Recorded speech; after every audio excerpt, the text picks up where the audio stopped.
Hi, folks. Welcome back to Mindful Metal Jacket. I'm Joe List, comedian, pickleball player, tennis player, cornhole player, poker player, other stuff. It's great to have you back. I hope you enjoyed last week's episode, the first episode back with my friend Luke Monis. If you haven't watched it, make sure you check it out after you watch this episode. Make sure you subscribe to the podcast wherever you listen to your podcast. Subscribe to this YouTube page if you're watching on YouTube. Leave a nice comment. Share with a friend. If you enjoy the podcast, tell a buddy. Say, hey, there's this great podcast. They laugh. They talk mindfulness. They talk all these things. It's like a therapy session. Help support the show by spreading the word. Help the algorithm. Anyways, all that aside, it's good to have you back. I hope you're doing well. I hope you haven't taken your life since last week's episode. I'm here to help. I'm Joe List.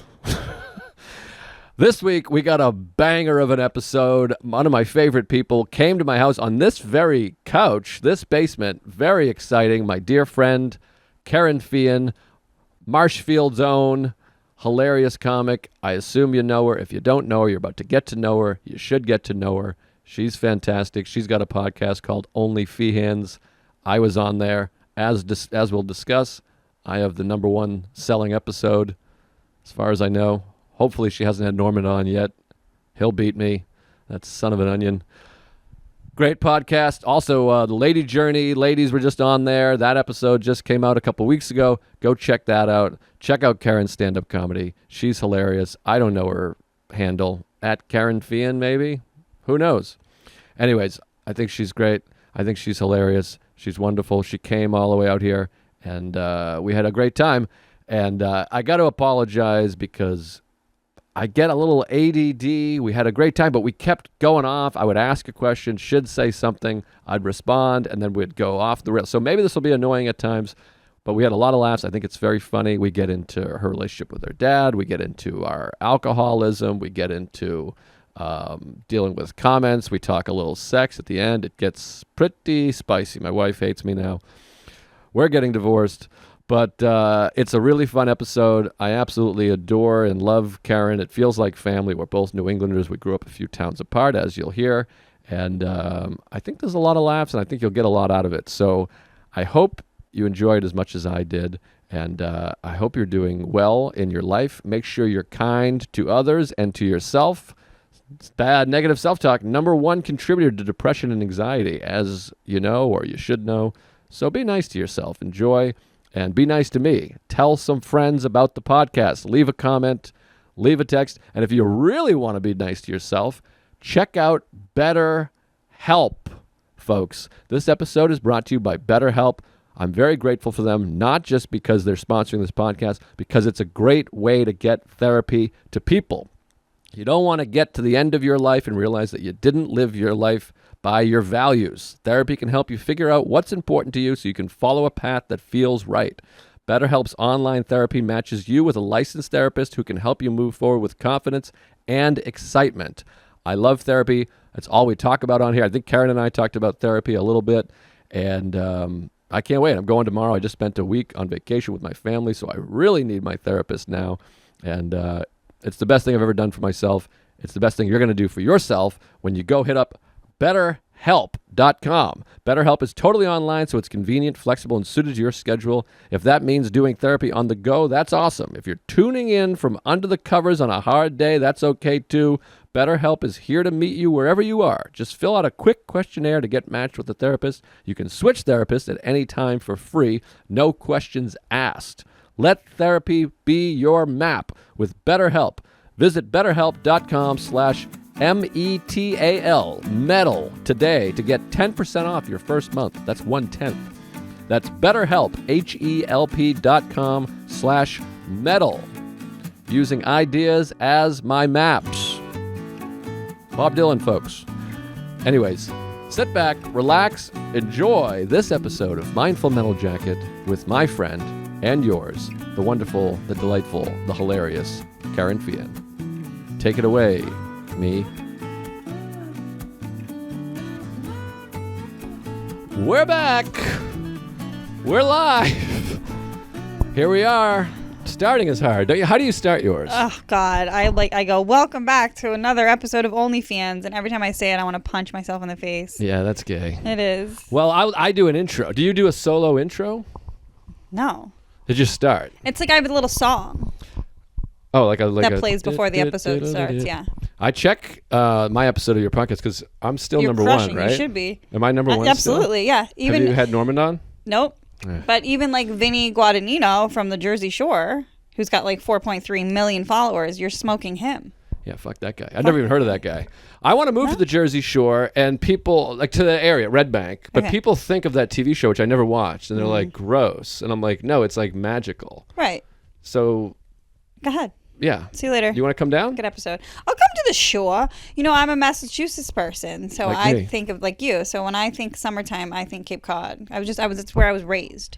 I'm not anti Jersey Shore. I just like if I have X amount of free time, I'm probably going to spend it on the Cape. But I'm gonna live down I'll there. come if you live there. Yeah. And I don't go to the Jersey Shore like to vacation typically. Sarah and I have gone to this music festival a few years, and we like it down there. But I want to live there. Right. The Cape, we always went to Maine. Yeah. Because in New England, everyone goes to Maine, New Hampshire, or the Cape. But the Cape was a lot of traffic. Yes. And it was a little more expensive. But you were closer to the Cape too. You're from Ashfield. Mash Vegas. Which is its own kind of beachy town. Yes. Very beachy town. Do you find Marshfield to be underrated a little bit? Sure. Like it's people kind of trash it, but it's quite nice. Yeah, they're like, oh, it's good. There's pockets of Marshfield like that are gross, but then there's very affluent people. Steven Tyler had a home in Marshfield. There you go. Brant Rock, Wrexham. We used to go to Avon Street Beach, which most people didn't really know because it was just small. Well, let's jump into it. You're a New Englander, like me. Do you feel a deep connection? I feel like we're connected because we're South Shore. Yes. We're drunks. Alcoholics. We're comics. We're comics. Yeah. And now, how are you growing up? Are you like white trash New England? Are you affluent New England? What are we talking here? Middle. I'm like middle upper. Just regular. Oh, middle upper. Middle upper because my parents work so hard. Not middle upper because they like have high paying jobs. Like, right. My dad was a hustler. Like my dad worked really, really, really hard and like. I'm a hustler, baby. I don't know. He was a textbook salesman for colleges. Okay. So he was driving all the way up and down New England, like on a daily basis. Like he would go to Maine and back in a day. So how do you hustle? Because like I think of like comedy, you can hustle. You can like have a podcast. This is what's so great about show business is there's not like a fixed income. No. You can have a Patreon, you can have multiple a YouTube, you can have you can be like exactly. I got an album, I got a YouTube, I got this. Yeah. And you can do extra spots. You can be like I'm going to really go out, send me on the road more often. Yep. But so many jobs, it feels like, is just like this job pays $68,000 a year, and that's it. Yeah. So how is he hustling? You know, he would work on weekends. He started having my mom's parents, my grandparents, work for him, and I think he underpaid them slightly. Right. So he would get more money. Oh yeah, that's a hustle. It's abusing senior citizens. He was just like every extra little thing he could do, he would try to do. Right. I mean, his job eventually became obsolete because computers could do it, but he was just he would get the best accounts. He was like a real personality guy too. Is your dad still around? Yeah. And you get along? Oh yeah. You love your dad? Very much. See, that's I love my dad. He's gonna hear this, but like we don't have you guys like a deep connection. You talk to your dad? Does he call you on the phone? No, but it's similar. I think probably like with I'm very close to my mother, and I talk to my mom every single day. Okay. And I assume she relays whatever intel I tell her to my dad. Intel. Yeah. And you're Boston all Irish type of thing? 100% Irish. Nice. Catholic? Irish Catholic. Fun. Yeah. Classic. But my dad, it's more like I just know if I called my dad, like right now, if I picked up my phone, I was like, Dad, I'm in trouble. He would, even if he was on the ferry going to Nantucket, he would jump off it and swim to find me. That's really sweet. Well, my family feels like that. My family is like that sort of Boston Irish. My father's Catholic. I was always jealous because my father was Catholic, but they didn't raise me Catholic, and there was part of me that was like, that seemed like the Kennedys. Missed opportunity. Yeah, I wanted to get molested and all that good stuff. I tried so hard. They wouldn't let me be an altar boy. I asked. Now they would, Now they would. They have to because they have altar, You could just say you are a boy. genders. Yeah. I don't want to get into the whole gender thing, but I'm pro everything. My brother was an altar boy. He didn't get molested. Fuck. I know. Damn it. I know. How many siblings? I'm all over the place. I don't have questions. Just so you heads up. I don't have like 10 questions. I didn't plan any of this. Okay. We're free forming here. Great. I planned this. Whoa. Older brother, younger sister. Oh, you're a middle. Middle. Whoa. Yeah. What do they say about middle people? I know less about middle. That's like you need attention. You're fucked up. You need attention. Sometimes people say like we're overlooked. So yeah, the invisible child. Yeah. Do you feel invisible? I feel like I'm different from my family. Right. Like my mom says it all the time. She's like, I have 3 very different children, but like, yeah, I'm the only one who like moved to a different state. Yeah, same. Yeah, I think they look at me as like an alien of some sort. Yeah, no, listen, I mean, I fucking have an OnlyFans. Like, I'm like the sex worker aunt in our family right now. It's Are they aware of that? They're aware, and it's like sometimes it feels a little bit like elephant in the room. Right. But sometimes it's just like funny. And my biggest concern is like when my nieces and nephews get older and stumble upon my butthole on the internet. But do they allude to it? Do they go, I mean, hey, this one, yeah. What do they, like, how do they handle it? Like my niece or my nephew will like jokingly like maybe smack my butt. We'll be like wrestling and they'll hit my butt. And my mom will be like, hey, take it easy. That's our moneymaker. Oh, okay. So there's like jokes about it. Yeah. Okay. But they're not like, Kerryn, we need to talk. About your pussy. We're appalled. No. We're mad at you. No. Okay. Well, that's good. That's supportive. I'm too old for that. Yeah. What are you, 58? I'm 74. Wow. I know. I look good. Wow. You're a year younger than Sarah.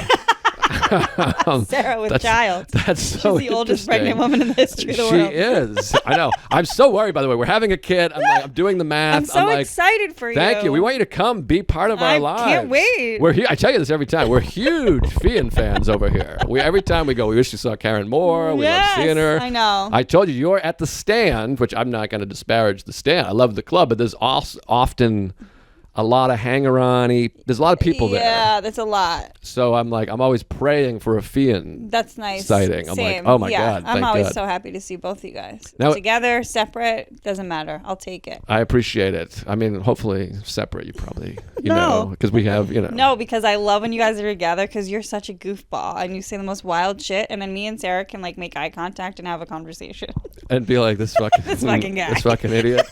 But I don't think I'm like a dream guy. Yes, you know what I mean? I mean, sure, the looks aren't great, and the STDs. Great. You got the height, you got the fighting stuff, you got the athleticism. I'm working. Alpha.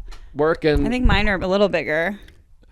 I'm embarrassed to say your arms are actually bigger than mine. Get out. I'm going through the chain. You do have pit stains. I didn't want to mention it. God damn it, Joe. Yeah, it's embarrassing. Well, it's because it's humid out. Look at my hair. Isn't it weird that your arms are bigger than mine, but I am stronger than you? How do you know that? Because you're a woman. Should we arm wrestle?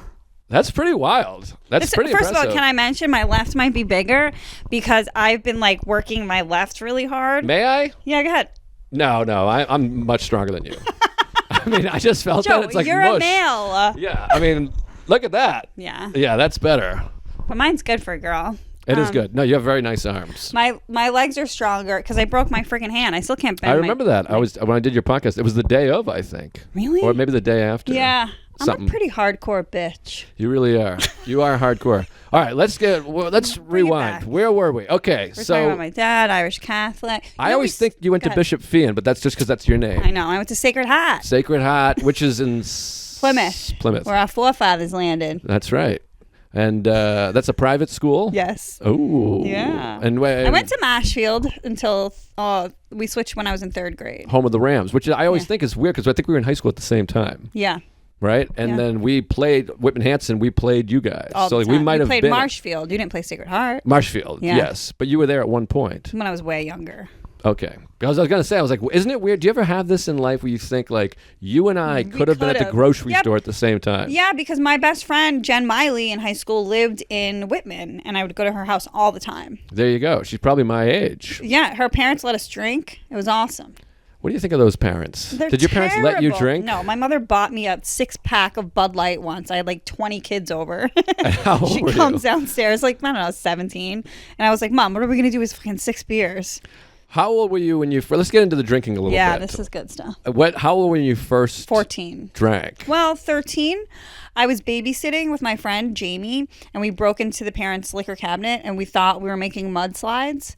Okay, so we just had a mudslide. Disgusting. That's your first drink is a mudslide? I vomited the next day at Boston Ballet. I made a mudslide earlier, folks. Let's hear it. In my pants.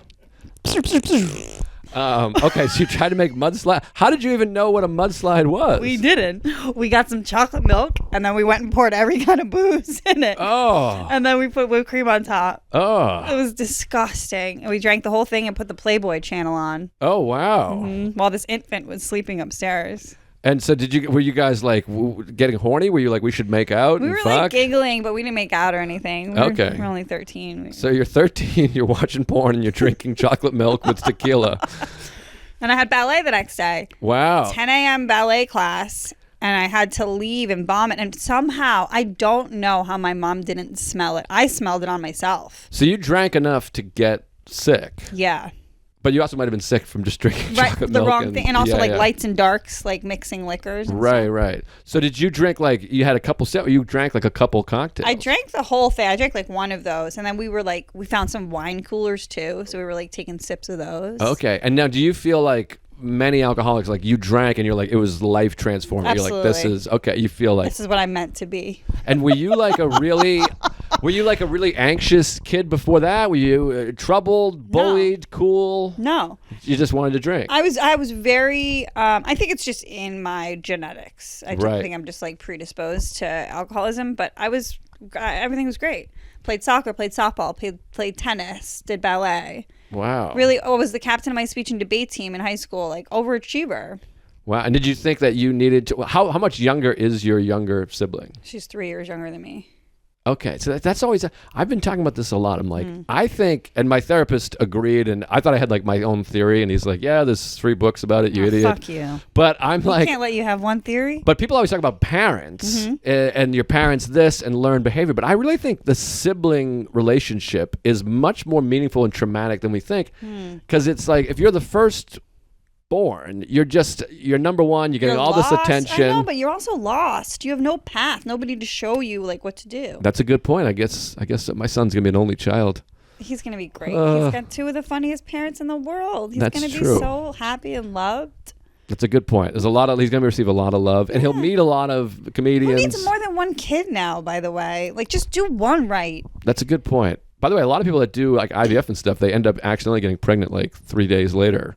After they give birth to the first one. Yeah, I think so, because then you just bust in them and their body's all jacked ready to up. fucking womb. But my wife is 81. Stop. But anyway, but then a second kid comes. I might have said this on another podcast, but it's like then the second kid comes. If you're the older kid, you're like, who's this getting all the attention now? Yes. I've lost the attention. This sucks. But if you're the younger kid, you have an older person who's like, your parents like me more. You're an asshole. They can bully you. They can fucking beat you up, give you wedgies. I think it all affects us. But you dealt with both of these. Yeah, my thing was I was more advanced maybe because I'm a girl than my brother in a lot of ways. Right. Socially, like my brother's extremely smart, really good writer. He's a special ed teacher now, like very, very, very smart. His birthday is July 31st. And instead of him being like, whatever, it might be like 13 going into like 7th grade or whatever, he was like 12. Like he was the younger end of the summer birthday. And I think if he had maybe been held back a year, so he was on the older end of it, his like experience may have been different. My brother was bullied. Oh, okay. Yeah. And did that fucking make you want to kill people, or you just didn't give a shit? It made me really mad. It made me really sad for him too. I used to have like nightmares about it, about him being bullied and stuff. I mean, the guy's like 6'1" now and has a gorgeous wife and 2 kids and lives on Cape Cod. Like everything panned out well for him. Like me. He's exactly like you. Yeah. Gorgeous wife, wealthy, tall. Literal same. Yeah. But yeah. I wasn't really bullied though. You never got bullied?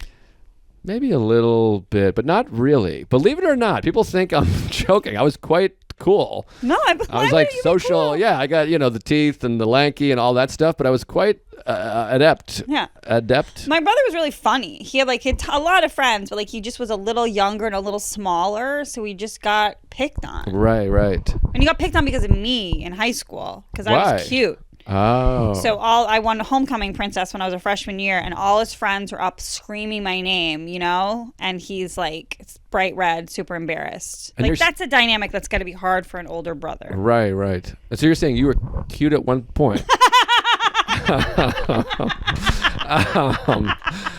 I'm joking, of course. You're very attractive, but when you were 14, you're saying you were, what, an 8?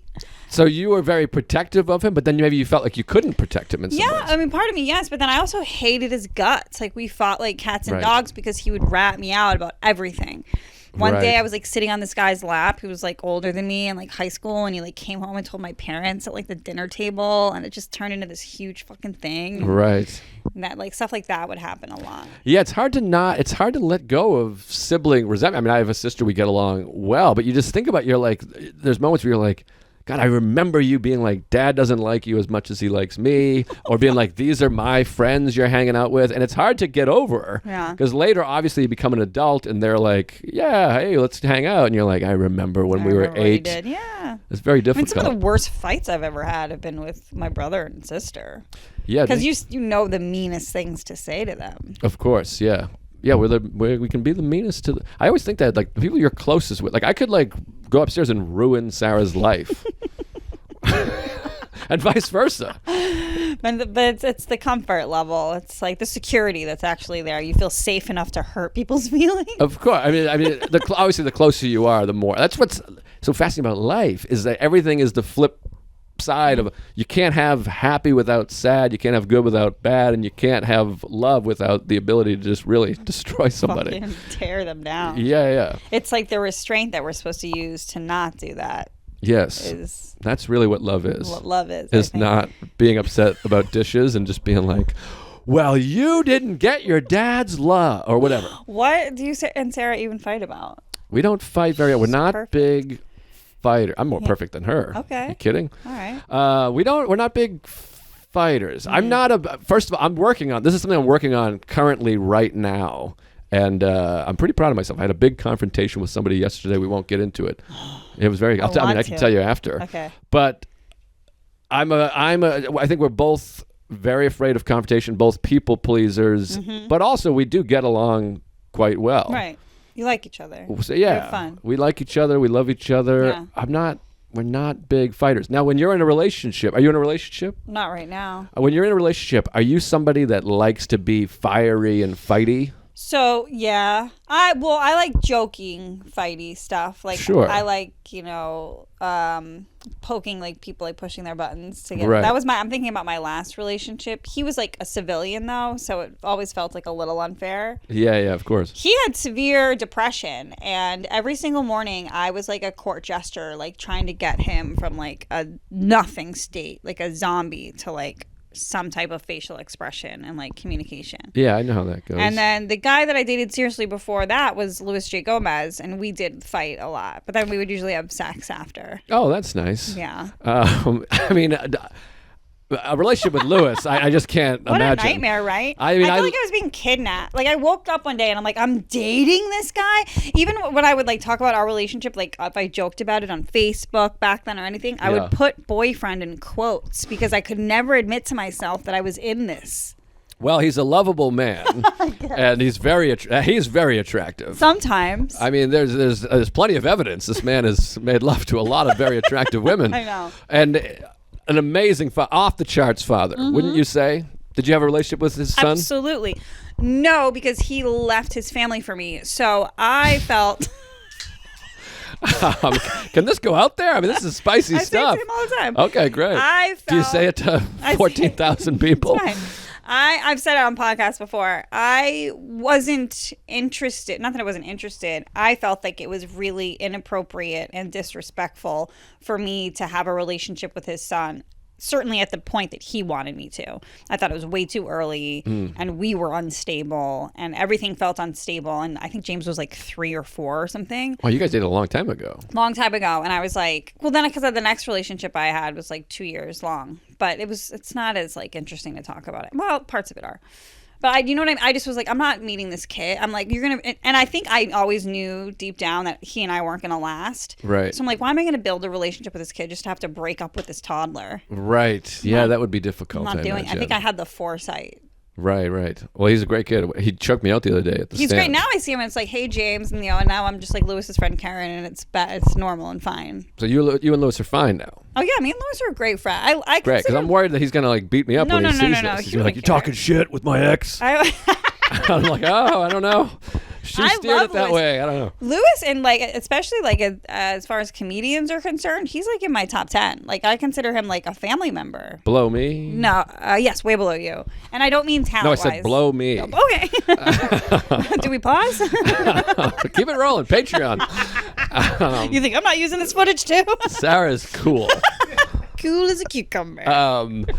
But you dated Lewis. So I got so many questions. We're all over the place. Where are we? What are we talking about right now? You're supposed to be alpha. I'm beta. I am alpha, but I'm also, I want to, you know what I mean? I'm very alpha. Thematic. You don't want to stick to a theme? No theme. Well, we're all over the place. But, you know, I just want to, I don't even know where to go from here because we got dating, we got Lewis. How did we get to Lewis? I think I like Lewis too because Lewis reminded me of my dad. I like a hyper masculine guy. That's what we were talking about, fighting in relationships. Yes. That was the topic. Yes. Because some people are like fiery and they're just yelling at each other and that's the spark. Yeah. I've always felt like if I get in a fight with a partner, I'm like, let's wrap it up. Good run.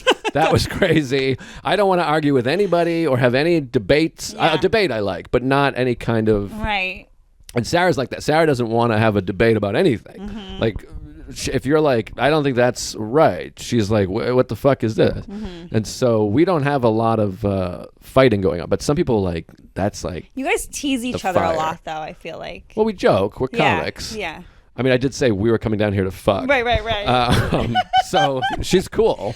Like, that's, like, fun. Like, yeah, fighting. Like, with the guy that I dated after Lewis, we never fought until the very end. And then it was, like, an eruption of shit that we had never said for 2 years came all spewing out. But you don't seem like a person that would hold it. You're not, like, a people pleaser. No. Or maybe you are. Well, I don't know. I'm finding that lately I am. I've been, like, doing a lot of favors and, like, allowing people to stay at my apartment, like...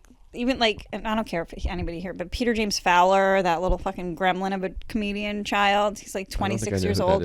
He's like, one day he was like, I had to sleep in the hospital last night because I got kicked out of my place. So next thing you know, he crashes at my house for 2 days. And I'm like, you have to clean. Next thing you know, I go to work. I think I went to Nantucket and he has people over at my apartment. And I'm like, am I a bitch or am I like, this is disrespectful and he's in my space? Yeah, you can't have... So I'm learning to not be a people pleaser. That's good. Now, are you a therapy person? No. Never? Never. Wow, that's surprising. AA, but I mean, that's not really full therapy, right? Now, do you still go to AA? Never one-on-one. No, not anymore. No, but you did. Mm-hmm. And you just took, that works, and I'll just take this with me. Yeah, I was like, oh, it's good to know these are my people. Like, I know that this group is out here. Right. Well, you should come sometime. I know. Yeah, we'll have a good time over there. I used to kill in meetings too. Even when I was crying, I would fucking kill. All right, let's talk about this sobriety a little bit. So you first drank when you were 13, and then you drank in. How long have you been sober? 5 years. This run. Okay, but this is it. This is it for me. And you have a tattoo. Yeah, it says "Don't serve me." And when did you get that? How did that come about? I'm like, what relapse did I get this after? Let's go all the way through. When did you first try to stop drinking? And I think at the first time I tried to stop, I was in my late 20s, like 28. Okay. And I was in a relationship with an alcoholic cokehead bartender, and we lived together. Lewis, yeah. No. He and I had to quit him and the alcohol. That's the thing, like. The drinking was kind of keeping us together towards the end, even though it was like so toxic and so bad. Yeah. We would have those. And have you ever been in a relationship with somebody while you were drinking? I have, but not someone that was, just a quick sidebar. Like I was with Sarah while I was still drinking and she was sober. Yeah. I didn't know she was sober, but we kind of drank obviously I would drink in front of her, but not crazy. And then like a couple times I came home at like, I was coming home while she was going to work and stuff. So she was like, this is probably going to be an issue at some point. For me, yeah. Yeah. But I was never like, again, I didn't fight then either. It wasn't like I was like, fuck you, you bitch. And Sarah was never going to be like, I got a problem with this. We were still early in the relationship. Okay. But so I got sober not on my own, like by myself, but like without her being like, ultimatum. She wasn't like ultimatum. Yeah. And my relationship before that was about a year, and I was like so in love with this woman that I drank a bit less than that time because I was like, I'm happy. You were happy. You had your dopamine levels. Yeah, exactly. Looking for something else. Exactly. And then I was single for so long. I've been single most of my adult life. Yeah. Or not now, but like before Sarah. Yeah. But anyway, so I guess Because no is the short answer. With the drinking with him, because we would like keep spiting each other. Right. Like one night he would go out and like stay out till 5 a.m. and like not answer my texts, and then come home and he'd have like coke breath and like try to have sex with me and sometimes I'd let him, whatever. And then the next day, you know, maybe he would be like super vulnerable and cuddly, and like we would be in like an okay place because his serotonin was fucking fucked. Yeah. But then I would never forget that he had done that night. So I'm like, oh, the next time I get wasted, you're fucked, buddy. Like, I'm gonna have sex with every sushi samba waiter that fucking exists. Hell like, yeah. I'm gonna go. Cut to the tape. Play the clip. Plug the video in there. And that went on for like years. Wow. Until I was like, I can't drink anymore. I started doing stand-up. And it started negatively affecting me, like professionally. So that was like my first thing. I was like, I gotta stop because I'm embarrassing myself. I'm like wasted at Cabin. Right. I fell down. Like I went to Sean Donnelly and Kevin McCaffrey. Remember they had a show? Yeah, at Ochi's. Yeah. Right? Yeah. And I went to it and I got so hammered and I fell in the front. Like an ambulance had to come. I got stitches in my forehead. Oh my God. I have no real memory of you at that point. No, I wasn't really killing it. Well, what year are we talking? Because I'm like, I wonder if I was sober. Questions, and I'm like, I don't know. Who knows the years? When did you start doing stand-up? You must know that. I don't. I guess I could figure it out. Like 10 years? Like 2000? Yeah, probably like 10 years ago. It's so weird because I also just always, I'm never like, let me be friends with this woman. You know what I mean? Like I've been in a relationship or whatever. Like, no, I know. You know what I need? More platonic female friends. That's why like when like Me Too happened, I was like, I think I'm good. I'm like, I've never spoken to any woman in my life. I'm always like, ugh, they're not funny. Keep them away. That part was a joke. But yeah, I don't have a memory of you always like before. on the road to success. I feel like you probably had your like crew of like, you know what I mean? You were at a different, at a much different level than I was. I guess so. I mean, that's a whole other conversation. But I was floundering and featuring for DePaulo probably. But what is your first memory nothing. Do you remember meeting me? I have no memory of meeting you. I just remember you being around. I probably knew who you were for a long time before I actually met you. That's right. I like that one. Yeah. But then I think we probably didn't start like kind of hanging until I started dating Lewis, and then I was like around a little more. I guess so. Maybe but even at the stand, yeah. and I would see like you and Sarah at the stand, the old stand. Oh, that's right. Anyway, so you're drinking. It's fucking up your career. And did you get banned at the stand at one point? I was banned for a year. How did that come about? Well, I will shift some blame to Micah Fox because she was with me. Take that, Micah. We were on one. I don't even know where we were before, but we showed up at the stand and just kept drinking. I think I drank a martini and then had a glass of Sauvignon Blanc. We totally were doing blow. Micah busted into the kitchen at the old stand and broke a wine glass. It shattered all over the floor. She never got in trouble for that. I was outside schmoozing, so I thought, networking with Patrick Milligan. Yeah. And he was talking about his cat. And I was like, you have a fucking cat, you fucking fat faggot. That's the booker, by the way. If anyone knows, this is the man who books the club. I woke up the next morning. He tagged me on Facebook. He's like, Kerryn Feehan's fucking banned forever. Wow. Yeah. Damn. I got banned from comics briefly because I had a snap set, the old comic, upstairs at Ochi's. And I said I was from Boston. This woman booed. And I was like, at the time, I thought, and I was still drinking at the time, and I was like hanging out with DePaulo, and I thought like a snap set was like fun and cool. Yeah. You know when you're like, especially when you're drunk and you're new, you think like, this is how you act. Yeah. Even though you're like, this is not even me. But I was like, you fucking cunt. I hope you die in a fire, you fucking cunt whore. And then I came backstage, and Greg Giraldo, this is how long ago it was, he goes, well, you got to try the new stuff sometime, which is a great line. And then the club emailed and was like, yeah, you know, we love you, but we got to give you a couple months, no spots. We can't reward this kind of behavior. And I remember thinking like, oh, what a fucking idiot. That was all my work. But it just sends you to a shame spiral and you drink more. The shame spiral was, why? I mean, I showed up wasted on Legion of Skanks too, my first appearance. This was all within like this, I feel like the same like month kind of period that I did both of these things. Right. And I was wasted on Legion of Skanks because Patrick Milligan again tagged me about that episode too. He's like, look at her, she's a fucking mess again. Wow. So you guys ended up making a minute. How did that work? That you've worked I just kind of like I roast battled my way back into his good graces, and I started being on Norton's podcast, the Chip Chipperson podcast, a lot. And Patrick's a big fan of that.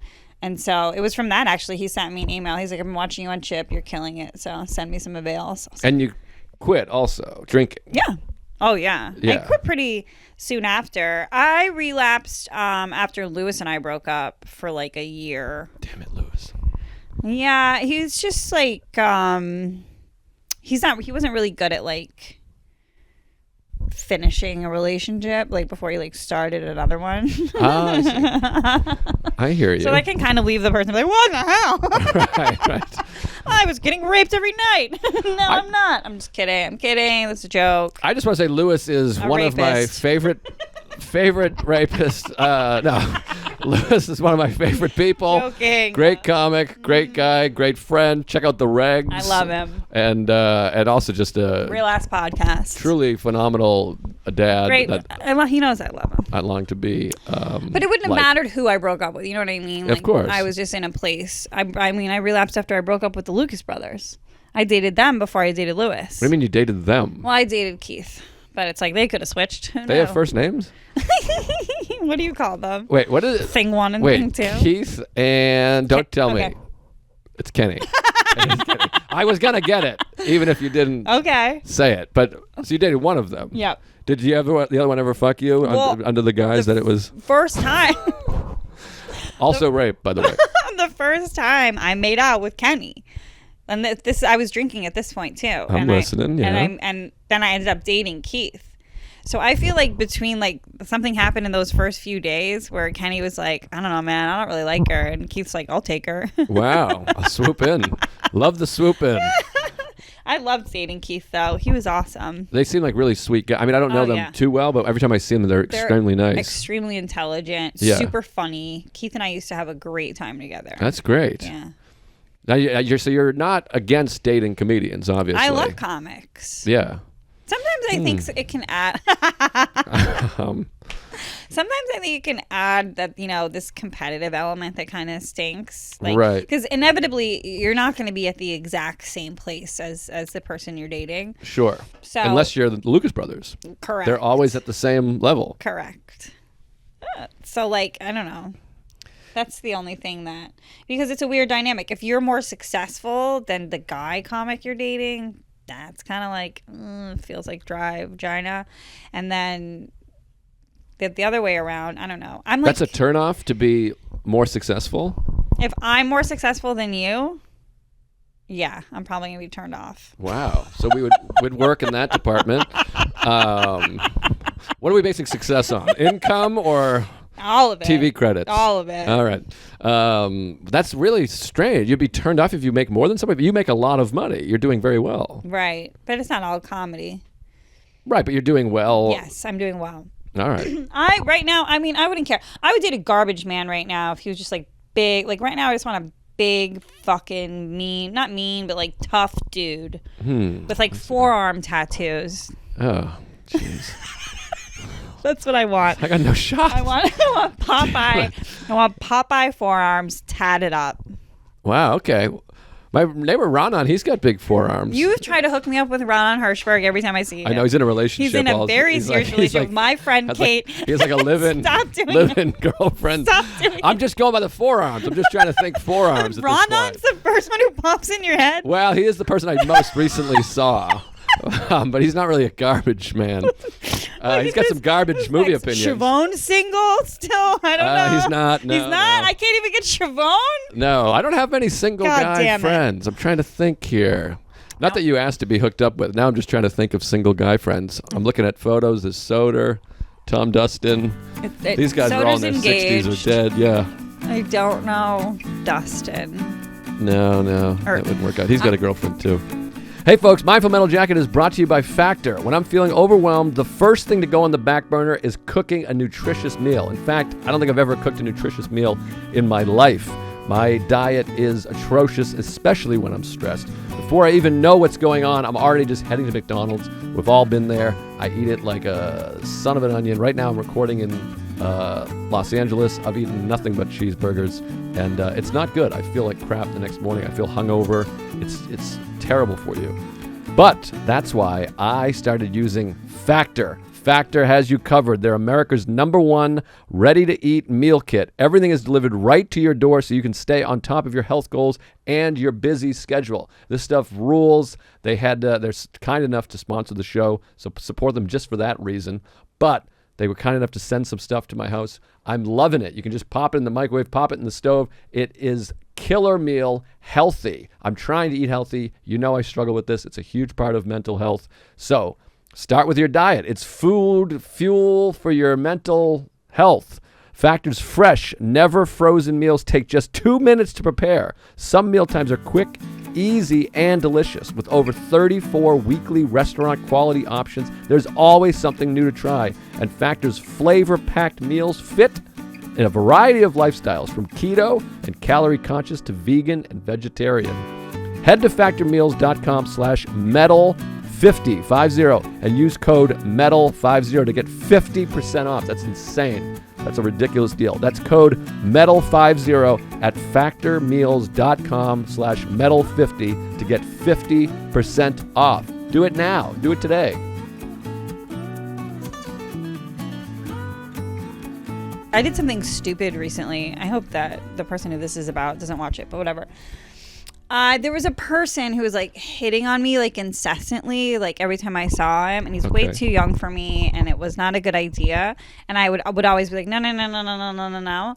But then I went on a date, and then the guy the next day was like, oh, my ex came back into the picture, so I don't really like think we can go forward. And I kind of liked that guy, so I was in a dip. I was in a low place. Okay. So that same child that had been constantly hitting on me. Yes. I was like, in my head, I was like, all right, maybe I could give this a shot. Maybe this is a thing that could happen. So I opened that door in like a couple ways. We didn't hook up or anything. Okay. But I kind of let him think that there was a possibility of that happening. Right. And slowly I developed such a severe ick for him that now I like want him dead. Oh, no. He won't hear this probably, right? This will come out in a while. This is a few months away. It's so vague. I don't think he will. It could apply to a few different people. Well, you know what they say? If you're an alcoholic, you take away the alcohol. What's left? The ick. Yeah. That icky feeling. Yeah. So maybe it's just you and not him. I was like, where's he going with this? I don't know. The ick? No, it just made me think. It just made me think of that one saying, and then I just kind of segued to my cool ick saying. I just he was a mouth breather. Ew. It's so correctable. Right. You can put tape. Mouth tape. Yeah. Lose weight. That's the very first thing. If you ever Google why a mouth breather. Why? I read a whole book. That book, Breath or Breathe. Yeah. Yellow. Yeah. It was all about breathing and how we can lower blood pressure and all that bullshit. Now, speaking of which, what do you do day to day? Because you're not in therapy and you don't go to AA anymore. Right. You exercise 50 hours a day. It seems like 5 times a week minimum. So and do you talk to someone? Because I guess before that. So why were you drinking so hard? You must have problems, because you seem like obviously you used to drink excessively, but you seem like a very well-adjusted person, but I don't see you that much. But when I see you, you're very happy and normal and social, and we hang out, and I think that's the absence of alcohol for me. So why were you drinking so heavily, to me, it's like physiological. Like, I can't explain it. I could be celebrating something. I could be sad about something. Right. It's me. It's like, it's the chemistry of my body. The second it's in, it's not, my brain doesn't go, oh, this is fun. We're drunk now. My brain says, how can we get the drunkest we've ever fucking gotten? Right. And who can we blow up? And what can we do? How can we make this night memorable? We should steal. We should totally steal. Right. I was very similar. I feel like we would have been a problem together. Of course. I would wake up with pool cues in my bedroom, like orange cone. One morning I woke up with a traffic cone that I'd stolen. I could put it in a cab. Well, that was me. I mean, I was a big my best friend Derek, for a year he finally got rid of them. He had like literally a pile of street signs in Seattle, because I'd always take them, and he's like, I don't know how to get rid of them because it's incriminating. Like, I can't just walk out with a fucking stop sign. I did a bit about it. I mean, like, I would rip street signs down. Maybe it's the New England in us, the Boston Irish anger. We just want to rage. I would jump on fucking windshield and the parking garage inch arms that I would snap those off. Wow. One time I took a mirror off a wall and just smashed it at a bar. My ex had this huge portrait, like the size of a wall, of himself, like that some man had made. This was the guy that I like lived with, and I had to quit drinking to get away from him or whatever. And it was one of those nights where he stayed out till 5 a.m. I drug it out into the courtyard, apartments all around, like people could see, and I smashed it to smithereens. Oh my God. Like it was like made of wood in the back, and I like tried to cut a hole in the canvas. And then the next day he drug it back in and put it back together and hung it back up. Oh, okay. Well, at least he salvaged it. I guess. That's I poured something. soup in his shoes. One night I poured soup in his shoes. And I would skip every other sneaker so that I ruined multiple pairs. Oh, you know? Wow. And then he was like, what am I going to do? There's soup in all my shoes. Oh my God. The old soup in the shoe. Classic. That's like you're like Fatty Arbuckle or like some like W.C. Fields or something. Imagine putting your foot and there's clam chowder in your shoe. I mean, that's horrendous. That's really what. But there must have been something that went haywire along in your life. But maybe you're just a rabble rouser. Yeah, maybe there's just something. But the first time I drank, like at a party, I remember when I was 14, I was dating this guy, Tom Harrington. Oh, so he's probably married with kids now. But Probably, yeah. I took one shot of Captain Morgan and I was just like hammered. And I was like, Tom, come finger me. And I like found some van. We were near a beach. I was like, I'm in this van. Come finger me. Wow. First of all, who does a shot of Captain Morgan? It's like a spice rum. That's what I ordered. It's delicious. That's hilarious. That's like literally you're the only person that ever got a shot of Captain Morgan. Get a Captain and Coke, you fucking dizzy broad. A shot? That's hilarious. In high school, we would order booze from the older kids, or their older like siblings would buy for us, and so we'd write down our order, and it would always be like Feehan, handle of Captain. I was a Captain Morgan guy too. That was my drink, and I did a commercial for them too, which was so exciting. But yeah, Captain and Coke was my drink. No fruit. Yeah. I feel like don't you wish you could go back and be like, we should have fucking hung together. Yeah. We could have really broken some shit. I would have fingered you. I mean, it could have been big trouble. We could have caused some serious problems. But yeah, I was very similar. They're just problematic. Let's go break stuff. But I always feel like there was so much of this thing, live life to the fullest in each moment. And that's how I felt. It's like, to me, living life to the fullest was like, stay up till sun up. Let's make some stories. We need stories to memories. tell. Let's get some blow and play balderdash. It's funny because I'm like the complete reverse of that. Now to me, living life to the fullest is like waking up early and bedtime? like meditating. Early bedtime, anybody? Oh, I go to bed at like 12 o'clock. Sarah, I'm like, get ready to pick a show. I'm off to bed. I read like a fucking queer and go to bed. So excited for a night off from comedy. Me too. That it's like, when I realized that morning that I don't have a show that night, all I can think about is like, oh my God, what am I going to do? I could do laundry. I can cook. I'm going to be in bed by friggin' 11. Like, I'm the same way. But do you have this? Because I've seen you at the stand when you're not even on the show. I feel like. No, I feel like recently you were there and I was like, oh, you're on? You were like, no, maybe you had to meet somebody or something. I've never gone to the stand if I didn't have a spot. Maybe, I don't know. Maybe I misheard. I was probably on the earlier show and I hung out after. Maybe that's what it was because. And that's when Louis made me open the fucking. Oh, yeah, that's right. I'm so mad at him. Oh, yeah. But you did great. Your jokes are great, by the way. Thanks, Joe. Hilarious comedian, Kerryn Feehan. Now, let me ask you, I want to ask this because I posted a clip of yours and then you shared it and wrote, see, fuck you guys, validation from Joe. I did. Now, what, are you getting shit? In my head, there's all these haters. Are there haters? Are people saying, like, you're not funny? I think because if you're a sex worker, people assume that you're not funny. Yeah, people assume you have to have, like, that you're not good at comedy, and that's why you have to be a sex worker. So people write to you, hey, you're not funny, fuck you? Yeah. But, I mean, everyone gets that to some degree, but it felt like it yeah, well, sometimes it's my fault, but I know what I'm doing. I guess supposedly, I posted one clip that stinks, but I'm in like a see-through dress. Okay. And it has the most views, went viral, blah, blah, blah, blah, blah. And it's very mediocre crowd work. And so all of the comments are fucking brutal. But that's good because it gets the algo going. I know that. You know that. Yeah, I know that now. Yeah. I'm learning everything. I'm like 58 years old and slowly learning the business. But do you take it personally? Are you someone that takes comments and emails personally? No, I think I'm pretty good about not, but there is every once in a while a moment of weakness where I'm like, oh, this guy talks shit and he has a fence repairing company. Let me put that phone number in my story and have all my fans fucking call. Oh, that's fun. Yeah, sure. I think that's bad though. I guess it's bad, but yeah, I get it. I get the feeling of like you want to lash out, retaliate. At people, of course. Yeah, you fucking loser. You bought a blue check mark and you're gonna talk to me. But the problem is that's exactly what they want. So it's I like know. they're weirdly like winning. They are. But I think you're a hilarious comedian. Thanks. Very funny. Thanks. And yeah, many other people do also. That's and you're nice. shooting a special soon? I want to. Yeah. Why don't you just do it? I'm gonna. Okay. And you have the money. You can just do it. I'm just gonna do it. Yeah, just Where do should it. I shoot it? I don't know. I could do the stand. Downstairs at the stand is great. Decorate it a little bit. Yeah. Don't do upstairs at the stand. No. That's what I was thinking. Downstairs at the stand. Yeah, do it. There you go. All right. I'll come. I'll be the producer. I'll be like the guy that's like, move that over there. Yeah, like Ari was for Jay. Yeah. Exactly. Okay. I don't really do anything, but I'm just there. Yeah, Ari, you don't do shit. Throw my name on it. And Skankfest, you gonna be at Skankfest? Hell yeah. Last year, by the way, Skankfest. I always arrived. say this. I text Kerryn day one.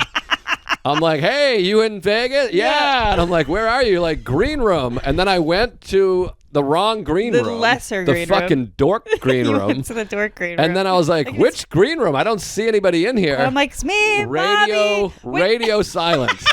And I never even saw you once. That's so weird. Never heard from you. You Never saw eventually you. made it to the cool green room, though. I did, and I had a great time. But that literally didn't see you. I was probably, Annie Letterman was probably taking my attention. Possibly. I just did her podcast. I love Annie. You friends with Annie? I like Annie a lot. Many women hate each other. How do you feel about that? I like Annie a lot.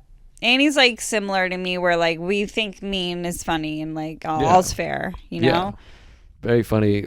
Some people take themselves too seriously and can be sensitive. I have no female fan base, almost none. Well, yeah, that's weird. I guess because I don't think the same thing that most women think is funny. But also, I feel like there are. I mean, I guess probably Eliza and Taylor Tomlinson have huge. But I'm like, so many. The world we're in is very male dude fandom. I mean, Lex is sitting right here, for God's sakes.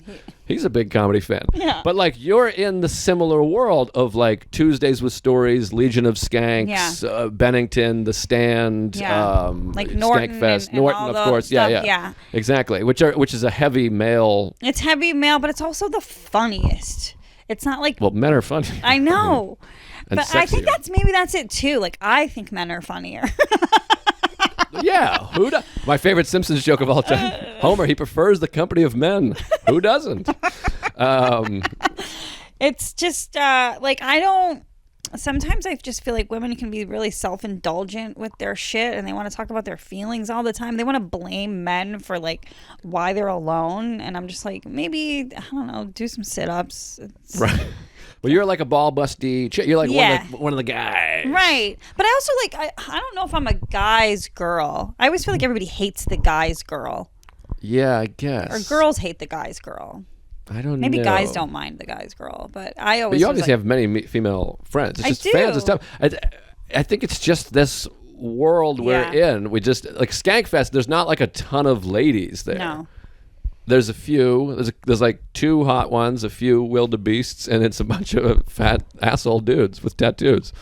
I love those guys. But no, they're the best fans in the world. In the world. But anyway, all right. Let me go back real quick to getting sober. So you're bottoming out, left and right, banned from clubs, causing trouble, and do you go to rehab? Or I confuse the words rehab and relapse all the time, and it's really embarrassing. Those are opposites. Yeah, I'm like, this is just like relapse. People are like, you mean rehab? I'm like, whatever.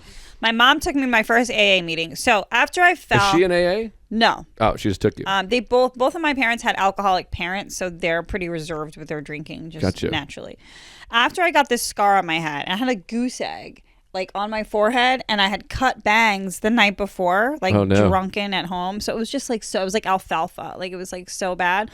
I remember I had a show at like the Pit the next night. Wow. And I was like, do I need to do this? There's 10 people in the crowd. But yep, I went. And then the following day, my mom would always say, you need a respite. You know that word? I don't really know that word. RESPITE, respite, where it's basically like rehab, but you're just at your mom and dad's house. Okay. My mom took me to my first AA meeting on Cape Cod. And, I shared that first time. Wow. And I was crying. And so, like, everybody came up to me afterwards. I think I got, like, 100 phone numbers. Yeah, they love that. But, I guess I'm not supposed to talk about AA that much. But, so that was, I think I didn't drink for the first time I quit. It was almost 2.5 years. And then I went through a breakup and Lewis? No, it was the Lucas brothers. Oh, right. Drank then. But you're not good with breakups. I'm not good with breakups. Yeah, I guess it's hard. Even though this last one I did not relapse. That's fantastic. Yeah. Okay. So I think it's just me. It just like it takes time. Like of course. It takes hard work and it takes time and it's like because there's that little voice is never going to go away. Of course. I still have it all the time. I'm in like there's like a mini bar and I'm like that would be fun. Oh, totally. And I still don't think about having a beer. I'm like, oh, it'd be fun to just fucking get ripped. Loaded. Like, I mean, like Skankfest is like that. I'm like, I would love to really make it. And sometimes I feel this way when people are like drinking or like videoing them be like, oh, drink. I'm like, I'll fucking show you what drinking looks like. That's interesting? Yeah, Shane Gillis. Ooh, I had 70 Bud Lights. I know, he's like the Bud Light guy. You didn't do anything. You just get all sleepy and downsy. Hey, I feel that way all the time. Everyone. Yes, I'm like, Bud Light. What a dork. I'm like, loser. You're succeeding. You're not a fucking. This is how you drink. This is how you do it. Long Island iced tea, please. Yeah, exactly. Mind erasers. Let's go. But Shane is the best. And you're such a pussy. Fuck you, Shane Gillis. Fuck you, Shane. You fucking extremely talented comedian who's quite nice. I love him. He's great, right? I love him. Maybe you could be with him. Isn't he recently single? Is he? I think so. He's kind of a dude. He probably likes him young. He seems like he would like a. Well, you don't want to date him because he's like the biggest comic. Yeah. Nobody wants to stay loyal when they're like exploding. Right. You need Shane like 12 years from now. Yeah. Okay. All right. Well, we'll work on it. All right. Sounds good. You'll be 70. I'll be 50,100. I'll be 50,000. I'm really getting comfy. I'm going like I'm gonna sit like a real fucking. Good for you. Real dame here. I'm trying to hide my pit stains with my hair. Yeah, those pit stains are appalling. They're coming in, right? The shirt's from H&M. Yeah. Well, it's pretty humid out, Joe. It is humid. Sarah just went for a run. Oh my God. And I'm going through the change. No, that can't be true. I don't know. When does it happen? That would be a really young. Oh yeah, then you're not going through the change. Why am I so sweaty? Now, are you like a hardcore period person? Because some people are like, I'm a cunt on my period. I feel like I got so lucky. My wife is like currently pregnant. I don't even notice a difference other than she sleeps more and farts more. I walk in and Sarah's like, just went for a run. Yeah, she'll get like. She's perfect. On her period, she'll get like a little bit more emotional, like self-hating, and then be like, you know what it is? I think I'm on my period. Yeah. But she's never like. It's the week leading up to it. Fuck you! No. Ah! I'm like, all these women. So many women, like their acts or they're talking about, I'm like, my wife makes them look like just whiny assholes. I know. I'm like, I got the best woman. Because she's like, I think it's like she's physically healthy too and like doesn't drink. So like sometimes I think if your hormones are pretty out of balance, you're going to have shitty periods every week.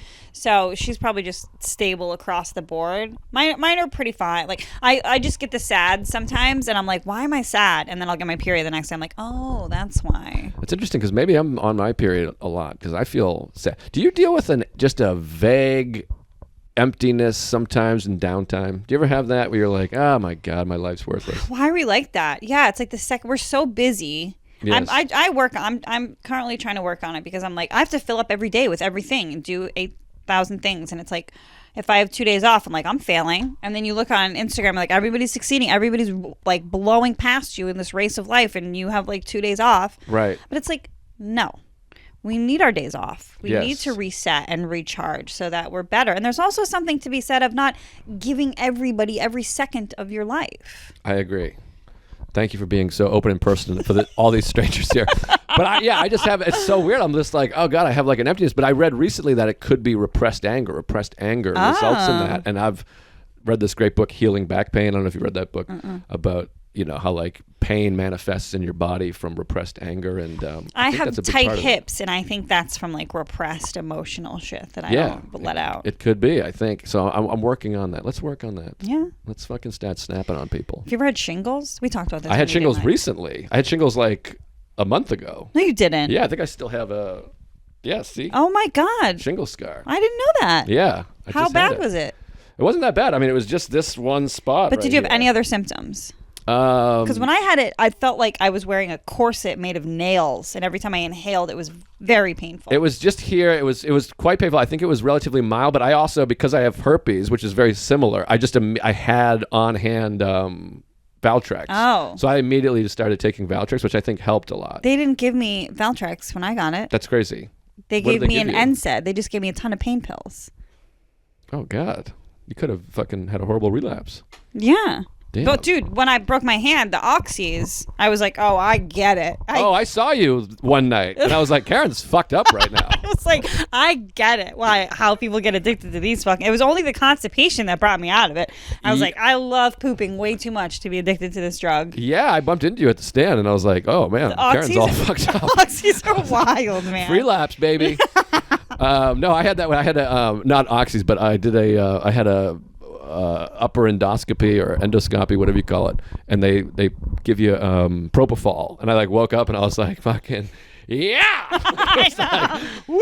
I know. I woke up from the anesthesia and I was like, ooh, are we partying again? Yeah, absolutely. No. And I like texted somebody and it was like, it came out all fucked up and they're like, are you okay? I'm like, relapse, man. I'm all drugged up, which is great fun. But anyways, well, you've alluded to it. So I want to talk about, can we talk about sex work for a moment? Which I wasn't going to bring up and then you keep alluding to it. So how did that start and come about? How did that start and come about? So the pandemic hit. I got laid off from, I was writing at Paramount Network. Oh, I didn't know that. Yeah. And like just at the network in general? Yeah, I was like a copywriter. I would do like the, I don't even know what that means. Like if, like the show Yellowstone was premiering and they needed like little phrases to write under the art, like describing the character. Sometimes it would be internal, but sometimes it would be on a subway or whatever. Right. I would just, first of all, I would brainstorm for 6 hours with my boss until he goes back to the first thing I said. You know, like one of those jobs. Right. I think the ChatGPT is going to replace that, they said. Sure, I'm sure like AI will probably replace all that's that. The same thing. Is that the same thing? What did you say? What is it called? ChatGPT. ChatGPT. You know about ChatGPT. It sounds like an STD. I learned about, I have it. It's in my asshole. I got to take Valtrex twice a day.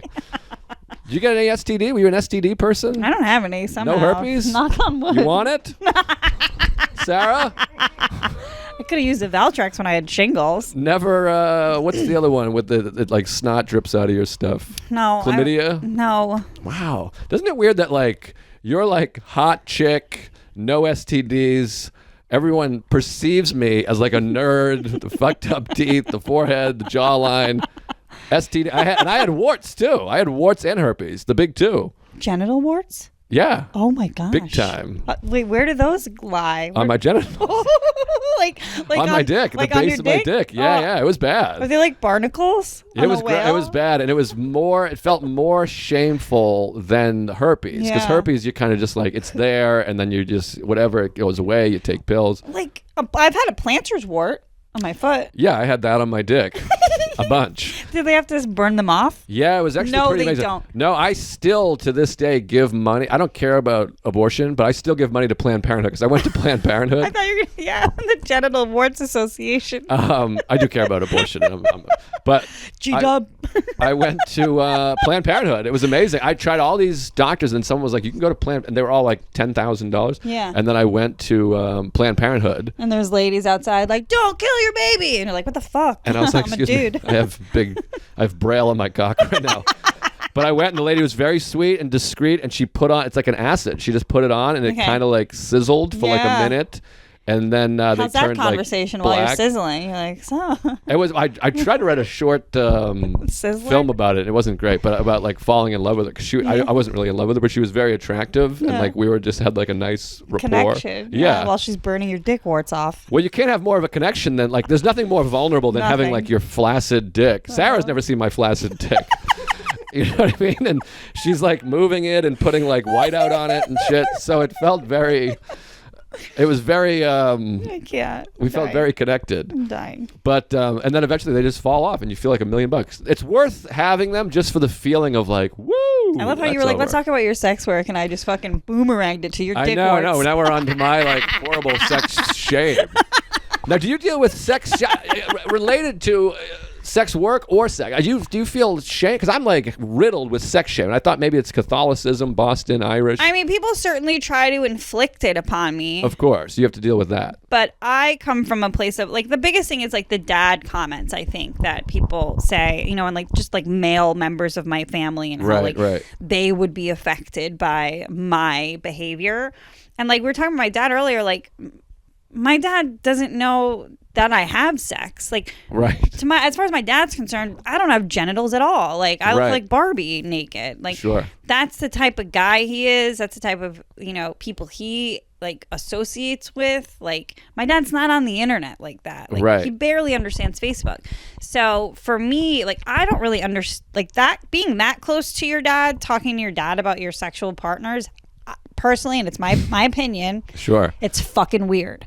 Yes, I can talk to my mom all day about like stuff, not all day, but like no problem. But my dad, like, it's just so far removed from what our relationship is based on. Sure, we'll talk about my money. My dad loves talking about my money. He's like, high yield investment, kiddo. We're talking about buying a cottage on the Cape. We're gonna do like a rental property. Hell yeah. So like that's like where the shame, I think that's like the biggest, like, where if it would come from, it would come from somewhere there. And my thing is, I don't fuck on there. I don't do any sex acts. It's just me getting naked. I'm just like an internet stripper or whatever. And I think it's good. Right. I think it's healthy for women to feel good about their bodies and get naked and have fun and make money if they want. Yeah, you're doing a service, certainly. I think so. And you're wealthy from it. Yeah. Yes. That's like, I was talking to Vinny, who does like the Chippendales thing. I'm sorry to bring up Vinny, the Jersey Shore guy. Oh, right. But he just said like people like give him a lot of shit too, and he's like, I wouldn't do this if it wasn't like making me money. No, I remember my buddy Scotty back in Boston. He was dating a woman who was a stripper, and she was like, they were gone on a few dates and it was going great, but she had like a Corvette and she was very wealthy in a beautiful house. And it came up that she was a stripper, and she was like, yeah, I'm never not gonna be a stripper. I make a ton of money if that's a problem. And he was like, I don't give a shit. See, I just feel like that type of guy is kind of few and far between. I guess so. I mean, I could see why it would be like, if you got into a serious relationship and be like, no, I want to be the one that sees you naked, not everybody else. Right. But the sex shame, even, I'm talking like removed from, and obviously I feel like I know the answer, but like removed from that, like, before, when you were younger, like I always joke, I'm like, I have sex with my wife, and afterwards I'm like, I'm a piece of shit. Oh my god, really? What is wrong with me? Yeah. And I'm not even Catholic. I didn't even go to church. Yeah. It's just, I think because I never got any sex talk whatsoever. Did you get any kind of like?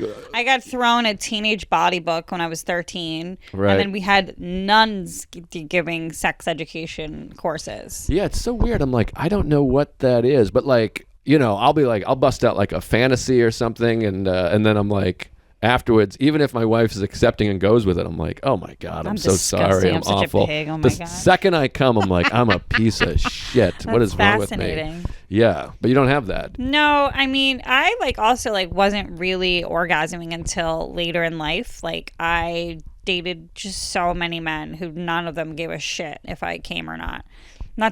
This is probably too TMI, but guys usually come pretty fast when they have sex with me. I have a very tight vagina. I was born with something called vaginal fusion, where my pussy was actually shut, and the doctors and my mom had to rub steroids on me until I was like 2 or 3 to like make my vagina actually open.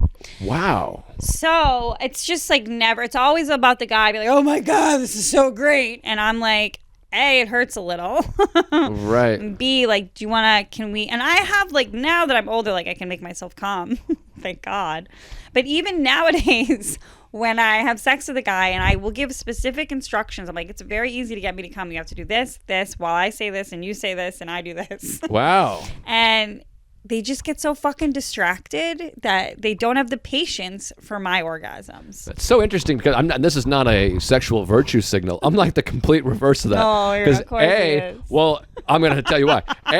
I'm like always been so anxious, and then was on like Paxil for so many years. I just like straight up could not come. Right. No matter what. So I would already be like, all right, whatever you need to do, I'll fuck all day, because I can just be hard and literally can't come.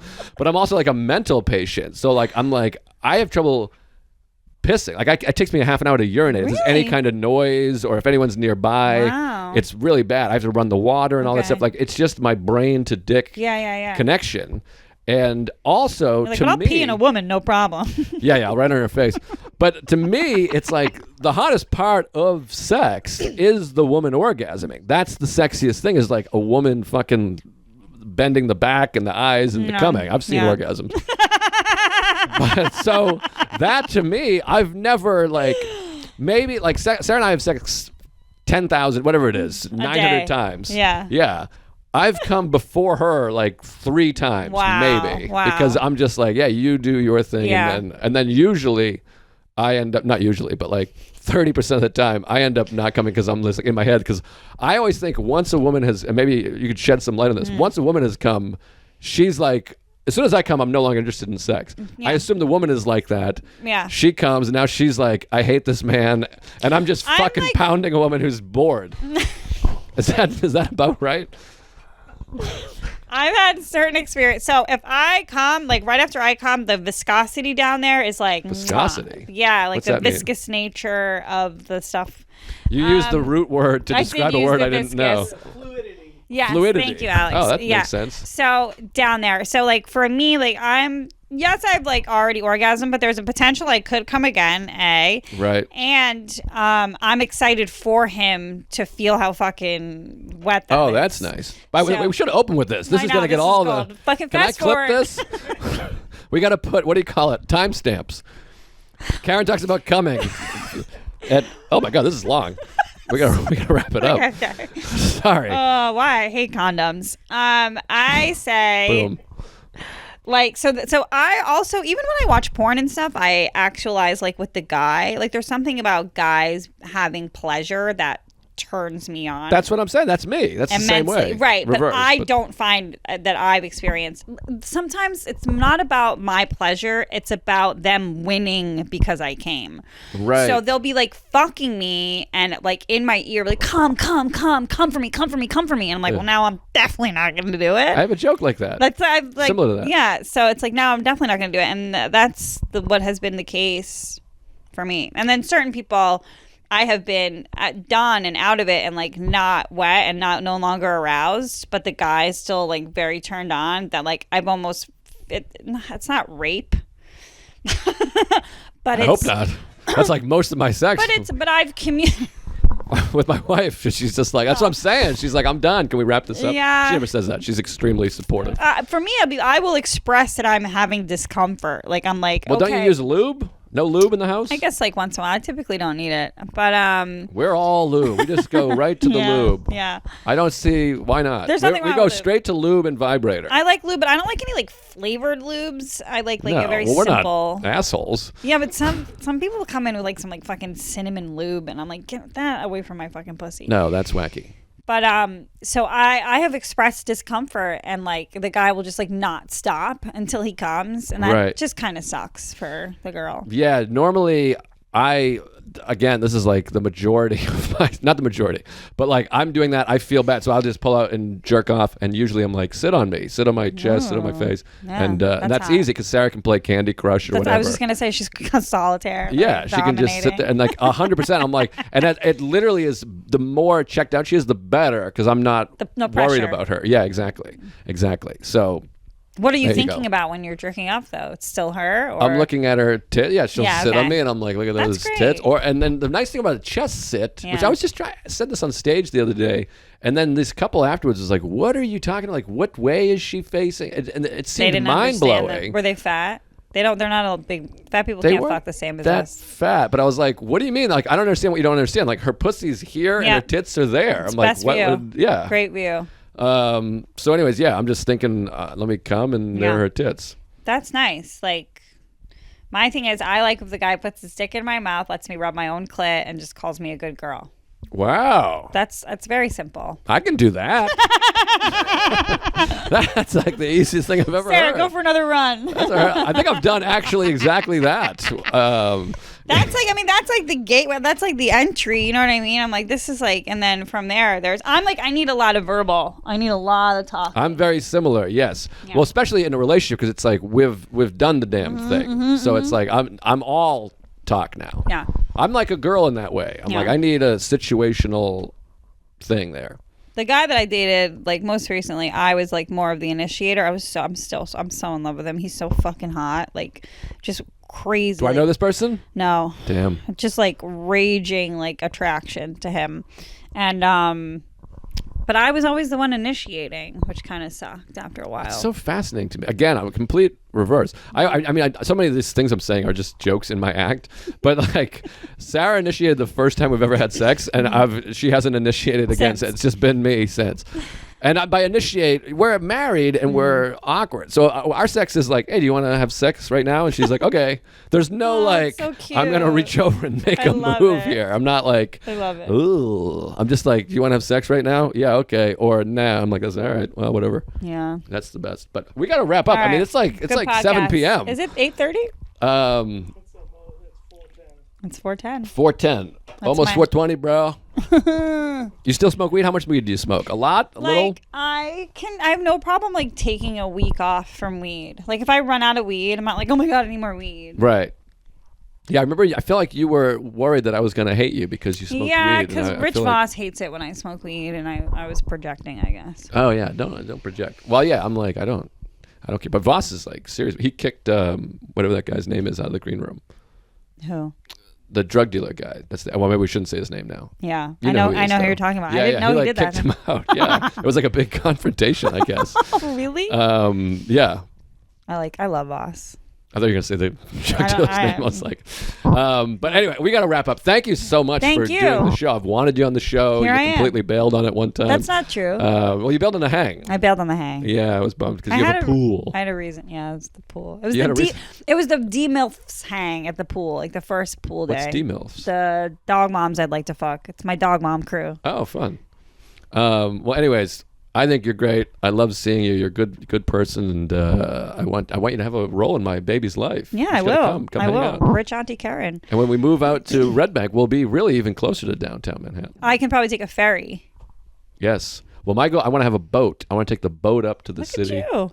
I'm trying. Let's go. Well, this podcast is massive. Well, this one, I mean, we clipped the last 3 minutes of this. This will be the biggest podcast gold on the planet. Are you kidding me? I did not expect it to get so hot. It went from rated PG to R really fast. Yeah, we got to talk movies for a while so I can knock down this hard-on. But tell them where you're going to be. Plug the podcast. I want to come back on your podcast. I want to keep the record. Come check out my podcast, OnlyFans. Joe List has the most views by a long shot. You can never have Norman on. This is the only thing I have, the only crown I have. I won't. Because he'll just triple me. I'll promise you right now, I won't do it. Yeah. I think Soder's coming on and soon. He won't beat me. He might do well, but no. And then, subscribe to my YouTube channel. I'm at like 99.4K. I just want a fucking 100,000 YouTube subscribers. That's all I want in life. I'm not even at 60. Yeah, you are. And I'm not. Doesn't Sarah's 60. Your podcast probably has that many. Well, I don't know what the podcast has. That's a separate. I have 59.4 at the time we're talking. But this is going to come out like 3 months from now. I'm going to blow it up. Okay, so nobody cares that I'm going to be at... oh, yeah. Don't plug dates. Sorry. Right, the podcast doesn't come back on until like another month. Just follow my social. Social media. Check me out. Website. Instagram. I have it's being worked on right now. Follow me on Instagram, Kerryn Feehan. Subscribe to my OnlyFans. Eminem69 is my username on there. I don't even know how to use. Oh my God! I don't know how to use OnlyFans. I'm such a good boy. We were on. We had Tuesdays with Stories. We were on. I swear to God, we were on OnlyFans, and I was like trying to figure it out. It's like really difficult to figure out how to use it. Yeah. Believe me, I've tried desperately to see you naked. Yeah. I can't crack it. Ask Big J Ogerson. He's figured it out. All right, well, I just seriously he's got timestamps on my shit. I'm not even joking. I was like trying to look at OnlyFans. Like, you can't just like go and look at the website. Right, OnlyFans. it's not like a browse. Like that's what I thought. Too young, too skinny, too Asian. No, you're laughing. But I'm like, I literally don't understand this website. So it's like an app, actually. Sorry, we can talk about this off air. Similar to I guess Twitter almost. Okay. It's owned by Twitter.